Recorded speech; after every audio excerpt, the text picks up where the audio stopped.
25. Efeitos da oração. As luzes da prece inundaram o vasto recinto. Palpitava em tudo agora uma claridade serena, doce e radiante, muito diversa da luminosidade artificial. Os flocos radiosos que partiam de nós multiplicavam-se no ar, como se obedecessem a misterioso processo de segmentação, e caíam sempre sobre os corpos inanimados e enrijecidos, dando a impressão de lhes penetrarem as células mais íntimas. Eu estava boquiaberto. Não me fora permitido contemplar fenômenos dessa natureza em nosso lar. Aliás, concluía ainda não receber auxílio magnético às percepções, senão poucas horas antes da viagem. A claridade crescia e estendia-se em espetáculo prodigioso. Agora, porém, abandonáramos a atitude de recolhimento, destinada à concentração de nossas próprias forças e emissão de energias vibratórias. Nossos corpos, todavia, continuavam envolvidos em vasto círculo irradiante.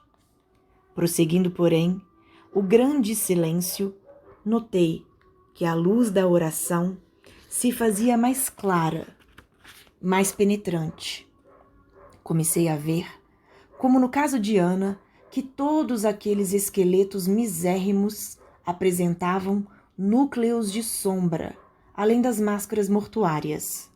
Núcleos que se mostravam dentro de formas variadíssimas. As bolhas luminosas caíam incessantemente, mas agora, como se fossem dirigidas por uma vontade inteligente, concentravam-se quase todas sobre as frontes imóveis. Então, pude observar o inaudito e inconcebível para mim. As múmias, porque não posso dar outro nome aos irmãos que dormem, começaram a dar sinais de vida. Alguns daqueles infelizes deixavam escapar gemidos angustiosos. Outros falavam em voz alta, dando conta dos pesadelos que os atormentavam como sonâmbulos prestes a despertar. Muitos moviam os pés e as mãos, como a se esforçarem para fugir ao sono doloroso. Eminentemente surpreendido, reparei que 2 se levantaram distante de nós. Recordei que ambos faziam parte daqueles que haviam recebido toda espécie de assistência, inclusive o sopro curativo. Olharam-nos de longe, como loucos que acordassem de súbito, e dispararam a correr, espavoridos, não obstante a impressão de cadáveres ambulantes que nos causavam. Admirado, verifiquei que ninguém esboçou a menor disposição de segui-los, e quando me propunha instintivamente a fazê-lo, Alfredo deteve-me, exclamando: "Não se preocupe. Eles seriam amargamente surpreendidos se fossem notificados agora de sua permanência longa entre verdadeiras múmias. Acreditam sonhar, e é melhor assim. Não poderão fugir às nossas fortificações e voltarão a pedir socorro noutras dependências, a que serão recolhidos para o adequado tratamento." Continuamos silenciosos, mais alguns minutos, e notei que as luzes se foram apagando gradativamente, ao passo que os cadáveres retomavam a imobilidade anterior.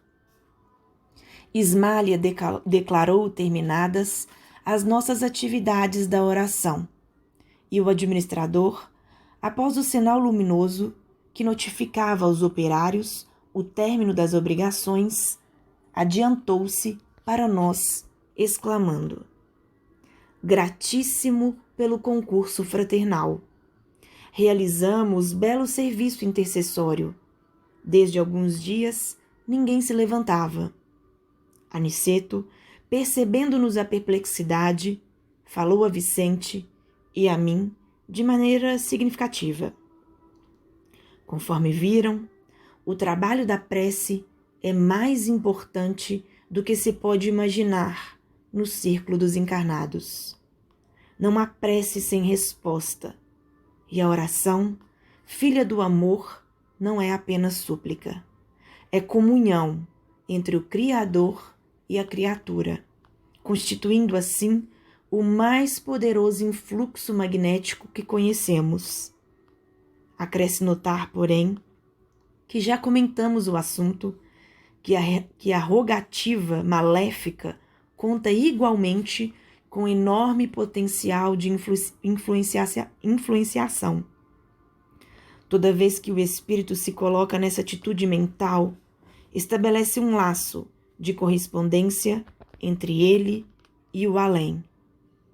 Se a oração traduz atividade no bem divino, venha de onde vier, encaminhar-se-á para o além em sentido vertical, buscando as bênçãos da vida superior, cumprindo-nos a advertir que os maus respondem aos maus nos planos inferiores, entrelaçando-se mentalmente uns com os outros. É razoável, porém, destacar que toda prece impessoal dirigida às forças supremas do bem, delas recebe resposta imediata em nome de Deus. Sobre os que oram nessas tarefas benditas, fluem das esferas mais altas os elementos força que vitalizam nosso mundo interior, edificando-nos as esperanças divinas e se exteriorizam em seguida, contagiados de nosso magnetismo pessoal, no intenso desejo de servir com o Senhor. E procurando materializar o pensamento para facilitar-nos a compreensão, acentuou: viram vocês cair sobre nós os elementos a que me refiro, e observaram a sua exteriorização com as luzes de cada um de nós, em benefício dos irmãos que dormem e sofrem.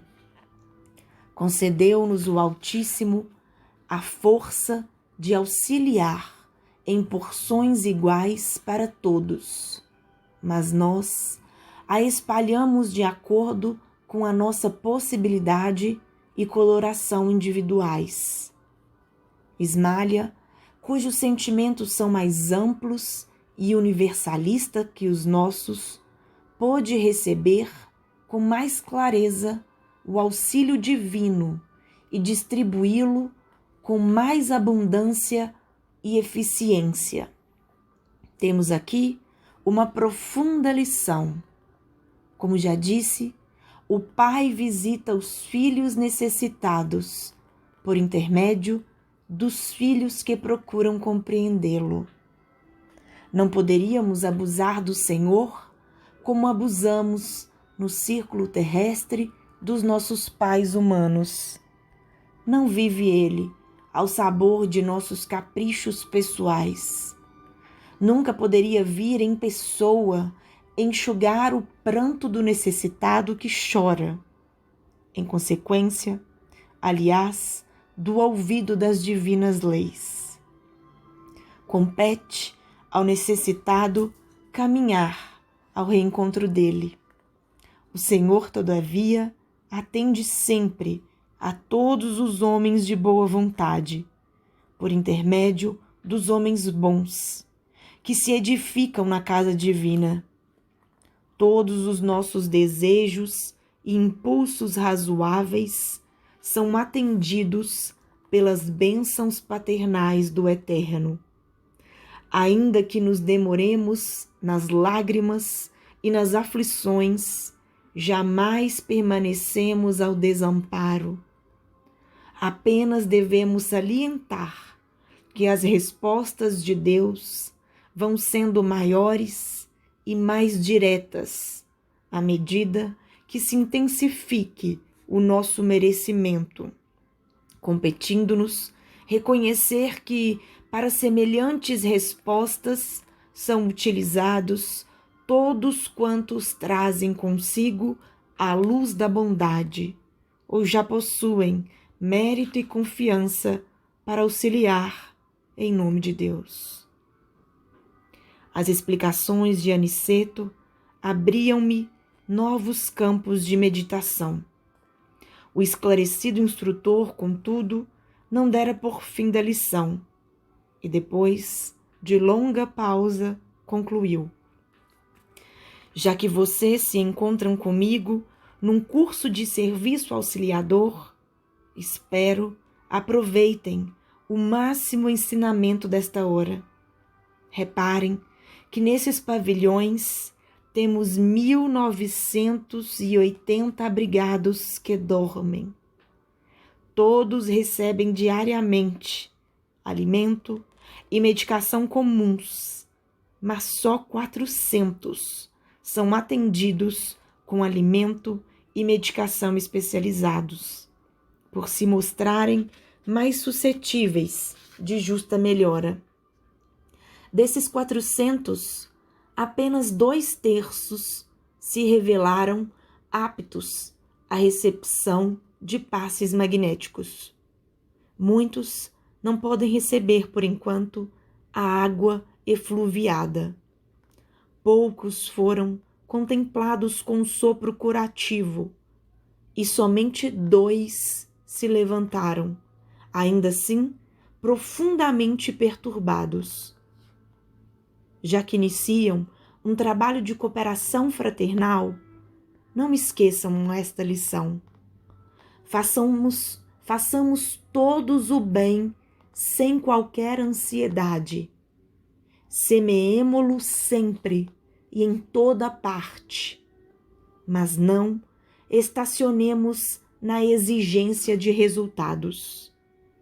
O lavrador pode espalhar as sementes à vontade e onde quer que esteja, mas precisa reconhecer que a germinação, o crescimento e o resultado pertencem a Deus.